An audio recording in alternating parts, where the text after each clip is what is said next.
Hi, welcome to my video. I'm Jennifer Roberts. You're catching me on my YouTube channel, True Divine 44. You can also catch me on my Facebook page, True Divine, and The True Divine for both Instagram and Twitter. Any likes, shares, followers, subscribes, and most of all, comments are really, really appreciated. And I do appreciate everybody who's doing that thus far.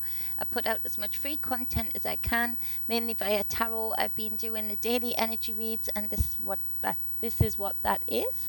I work with energy, I work with tarot, so I put it out there. It's what I can do. I think we've all got to do something out that is individual to us, that we can give to the collective, that is positive, that is something that we can work with, something that we can move forward with. So this is what I can do.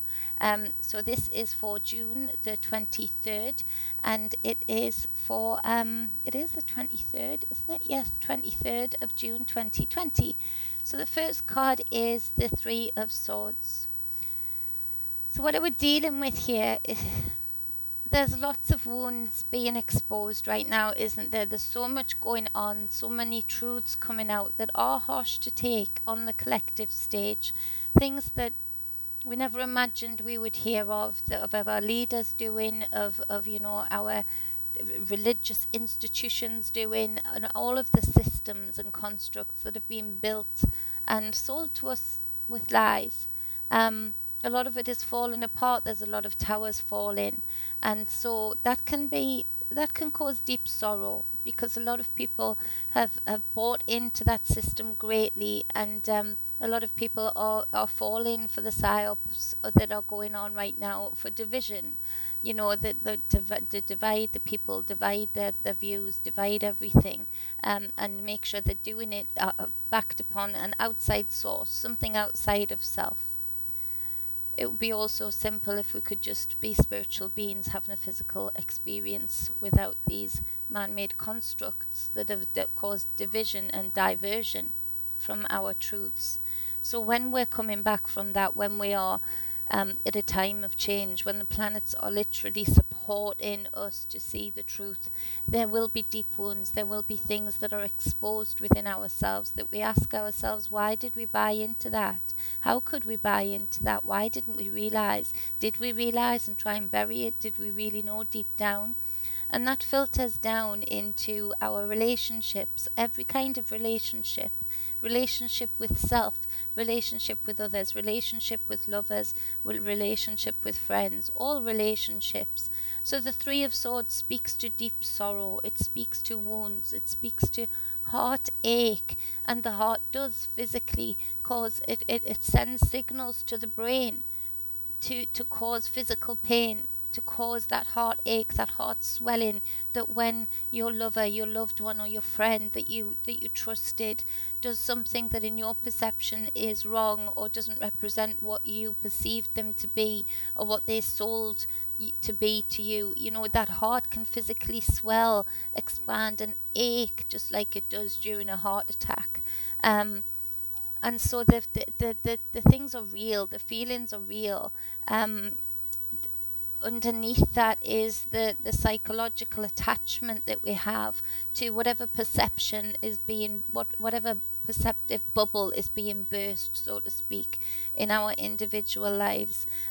We may have attached a perception to self that we would deal with a certain situation if it came up in a certain way, and we may be disappointed with ourselves that we haven't done that.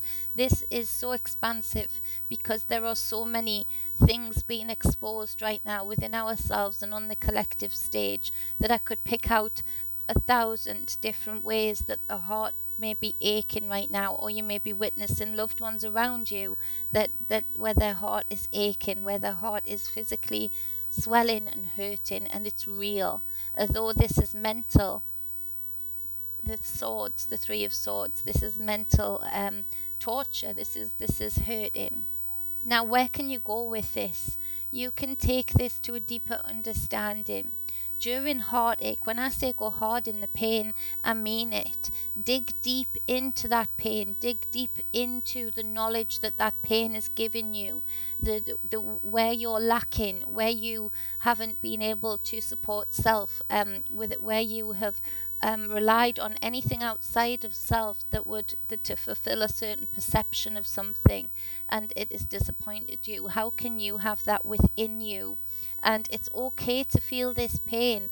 It is worthwhile to feel this pain if you're going to use it for growth, if you're going to use it for further understanding of self, if you're going to use it as another badge, another stitch in your armor, as to say that, well, actually, I'm not afraid of living because I know how to hurt. I mean that by saying I know how to hurt, as in I can feel that hurt. I can go through that process of the heart swelling, the heart aching, the tummy churning. I can feel all of that physicality of it. I can feel the mental aspect of it, but I can pick out ways that I can grow from it, I can learn from it, I can expand from it, I can help others from it. I know that I'm not afraid to live, because even if I get hurt again, I know how to hurt, in that I can hurt, I can go through the process, but I can always take it back to self. Now, right now, we see on the collective stage that people have been unable to take it back to self, because you've gone out to the streets attacking inanimate objects, statues, that are inanimate objects. If ever I've seen people who are afraid of self or afraid of any self-reflection, then that is it, that you would actually go to the extent of going outside and attacking an inanimate object. It's a useless thing to do. What isn't useless is to find out why you are triggered by that, why you would be so emotionally attached to something that it would cause you to be triggered enough to go outside and attack an inanimate object. Anonymous, I don't know, but you know what I mean. A thing, not a person, not a thing. And so we do see that people are struggling with this. They're struggling with the gift that this is of a deeper understanding, of a deeper knowledge, of a greater expansive knowing of living. Because we can't ever get to our truth without being able to feel the pain and the disappointment that you might experience through seeing lies of the constructs that we've lived by, or seeing that people that you maybe have built a perception of, or they've actually built that for you, don't actually represent the very things that you fell in love with them for, on whatever level that is. And it's always about taking it back to self. Going out on the streets and, I hate the word, but vomiting out these emotions, and causing more pain. Why? Because you're in pain? You're going to cause more pain because you're in pain?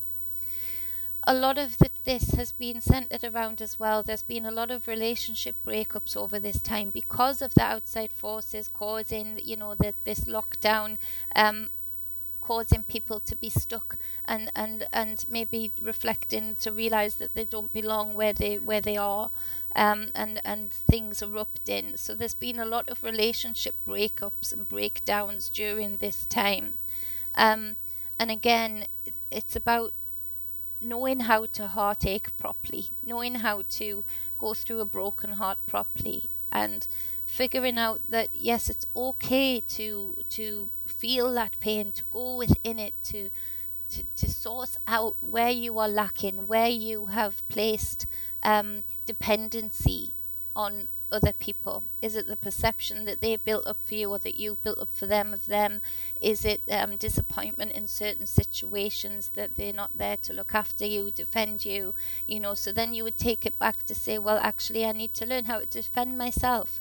I need to know that I can do that, because obviously I can't rely on outside of me. I can't rely on people outside of me to do that, because they're on their path, they're doing their thing. Their perceptions might change along the way, their belief systems might change along the way, their feelings might change along the way. So I need to know that I can feel this pain and go with it for a short while, and expose the lessons and the things that I need to really feed myself with, rather than doing what we see a lot of people doing on the streets and just letting it all out at anybody, even though half of the people that will be affected by what they're doing, these shop owners and things, they don't even know. These shop owners haven't done anything to them, but they want to just let it out. They want it away from themselves. They don't want to feel this pain. They don't want to feel this disappointment. They want to show that they're doing something, when the very thing they should be doing is going within. And so it's to learn how to not attack outside, that just because you break up with somebody, just because they are not fair to you, just because they're not meeting the perception that you have of them, however you got that perception, it's not okay to then, have a hate campaign. It's not okay to constantly put it outside of self, to give it away, and give that energy away. No, keep it to yourself, feel it, and allow it to fire you up in a way that is even more than you were before. Does that make sense? It's a very deep thing to get, but making a bad situation, making your sorrow mean something, as in making it feed you where you're lacking, feed you where you are not meeting your own needs, and to be wise enough to know that breakups don't have to be messy on whatever level they are. What we're seeing on the streets on the collective stage is messy heartache. It's messy, deep wounds that from generation to generation have been passed down, belief systems and views and perceptions of things. And so we're seeing messy people having messy heartache on the streets, and they're not actually even representative of the very thing that they are representative of. They're feeding into a narrative on the collective stage of this victim mentality, which is very damaging, because it means that you're always having messy heartache outside of self. You're never growing from the sorrow that life can bring. You're never growing from the experience of disappointment in others that life can bring. And so it's about learning how to heartache, not properly, wisely. So the second card, we have got the Ace of Cups. So there the emotions come into it, but it's in reverse. And so this speaks of, you're emptying those emotions. Look, with this cup, it should be upright, and this should be a waterfall, feeding itself, going round and round. And this cup has everything in it that you need emotionally. It feeds itself. It's got everything. It's a new start. It's a new emotional start. This is being stuck and emptying that cup. It's just, the emotions are just going, phew. All of that energy is expended energy, wasted, and it helps to feed into a narrative of others, that you're doing what they want. Basically, on the collective stage, you're doing what they want in your emotional lives. You're doing what they want on the streets. The third card being the Seven of Swords. So you see, just like yesterday, there was fire in between two swords cards, like two mental and the fire, the passion. And then now we see the emotion stuck between these two sword cards. And because of that, this cup is emptying out. All of these emotions are just getting emptied out all over the collective stage, all over other people that don't need them, that it's not feeding them and it's not feeding you. But it is feeding something. It's feeding a narrative that you have built this upon. It's feeding other people's agendas, other people's motives. And so this Seven of Swords speaks of theft. It speaks of needing to have more diligence, needing to have more creative thinking regarding situations, regarding your emotional state, regarding your emotional reactions, because right now they're being stolen through trickery. Right now they're being stolen in your individual lives from people around you. Maybe they're being stolen by trickery, and there's a theft going on. There's an emotional theft. But at the same time, it's partially down to the individual too, because if this does resonate with you or people that you see around you, then they're giving it away also. But they're giving it away under the guise of trickery. you know, we see that, you know, the people behind the so-called movements that you know are to create wellness and goodness are actually the destroyers. They're actually, you know, paid. It's actually, they're going off a script. And so right now, there needs to be more diligence regarding our emotional and mental reaction to things. Even the deepest sorrows, the deepest wounds, the deepest pains, we have to be ready to be more diligent about this, more discerning about this. There's things, if this resonates with you, and to be honest, it resonates with all of us to some extent because of what we're finding out, because of what we're going through on the collective stage. It speaks to all of us in that, you know, there's things working behind the scenes against you. Against you. And if it resonates with you, you're giving it away too. You're giving it to something that is against connectedness of all. You're giving it away to something or someone that is against your well-being, your upright cup, your emotional fulfillment, your emotional new starts.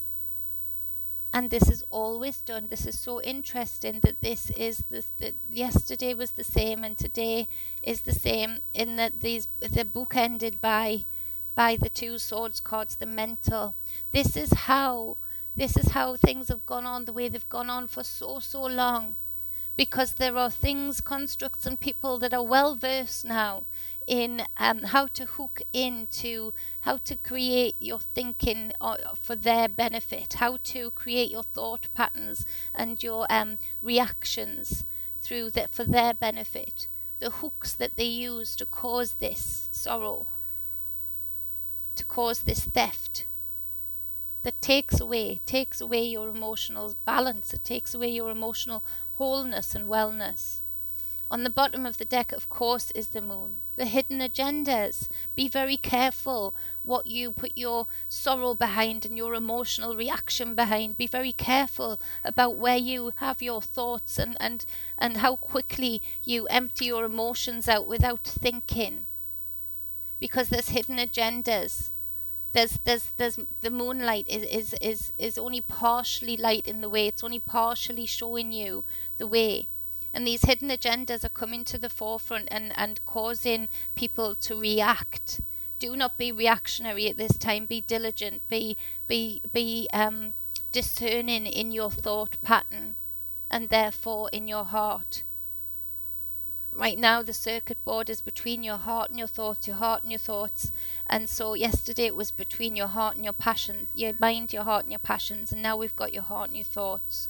And so you need to maybe zoom out of the situation, whatever situation you are in, if this resonates with you, that is causing this sorrow, and really dig into to what it is, what the agenda behind it is.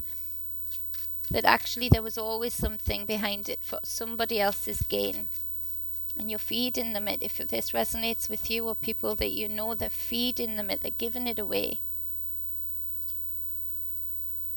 For what? For something that is not real. Look to your soul's journey. Look to what needs to be left behind with this judgment card. The abundance is there. It's there. Our abundance is there in reality and nature, and the things that are real that you can feel and touch and see. Not these mind games. There's some mental fuckery, excuse my French, going on, and it's not fair. It's not fair on the collective stage that these people have gotten away with this for so long, and it is not fair that people are so small-minded that they will take that on board and be nasty to partners, nasty to friends, nasty to exes. What is the point? It's emotional leakage.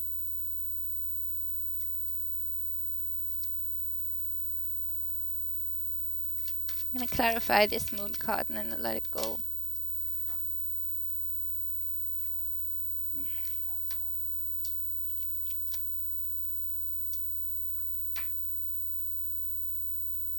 Be discerning like this King of Wands. What is real, what really gets you going, what your real passion is. Take some time out from being reactionary, both mental and emotional, and see where you're at then. Because if you've got somebody in your life that is enjoying hooking into your mental state through trickery and theft and taking away from you, they'll keep taking for as long as you give it. To cut off that dam, turn your cup the right way round, nourish yourself emotionally, because this isn't fair. It's not nice. It's not kind. It's not fair. And it's up to you, if this resonates with you, to take that power back.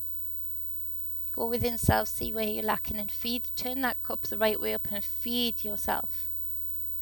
Yourself first. Always yourself first, because then you can be there for others. So, whew, it's tough. It's tough right now, but it's doable.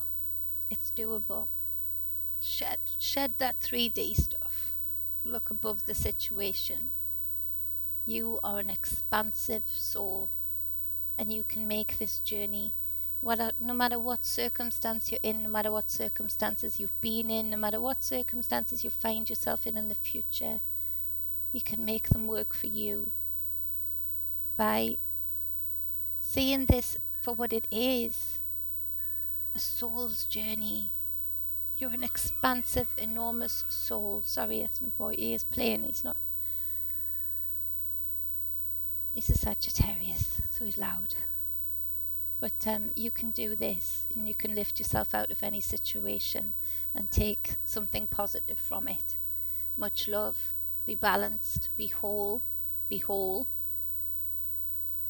If you would like a private reading with me, you can book in with any of the details below. Until next time, love you all. Mwah.